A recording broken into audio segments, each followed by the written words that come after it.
যুগ যুগ ধরেই গরিবদের উপর নির্যাতন করা হয়, গরিবদেরকে ঠকানো হয়।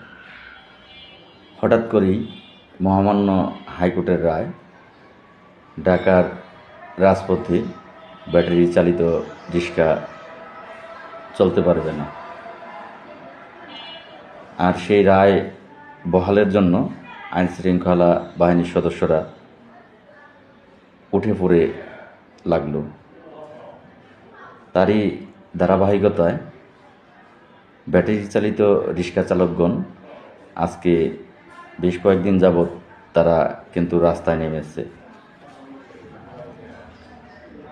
একদিকে রায় হতে দেরি হলো না, অপরদিকে তা বহাল করতেও কিন্তু দেরি হলো না। এখন সেই ব্যাটারি চালিত রিক্সা চালকদের তোপের মুখে, আন্দোলনের মুখে সেই রায়টি সরকার পক্ষ দ্রুত আপিল করার সিদ্ধান্ত নিয়েছে এবং আপিলের রায়টা রিক্সা চালকদের পক্ষে আসবে বলে সকলেই আশাবাদী।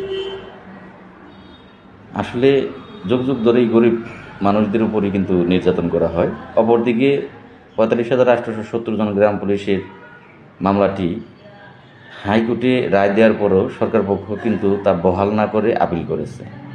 আর সেই আপিলটাও আজকে ৫-৬ বছর যাবৎ সেটা কোর্টে চলমান। সেই আপিল শুনানির কোনো চিন্তা কিন্তু সরকারের মাথায় নেই। তো আসলে আন্দোলন ছাড়া কোনো কিছু হয় না।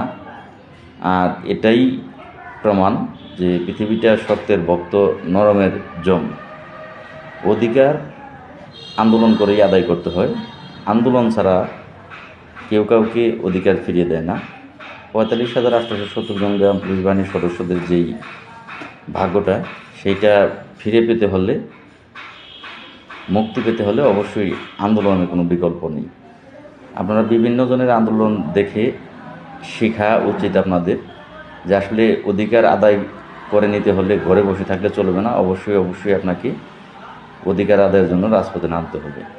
আমি আশা করি ৮ই ডিসেম্বর গ্রাম পুলিশের অধিকার আদায়ের যেই আন্দোলনের ডাক দেওয়া হয়েছে, একজন গ্রাম পুলিশও ঘরে বসে থাকবেন না। যার যার অধিকার সে নিজ আদায়ের জন্য ঢাকা চলে আসবেন। ধন্যবাদ সবাইকে।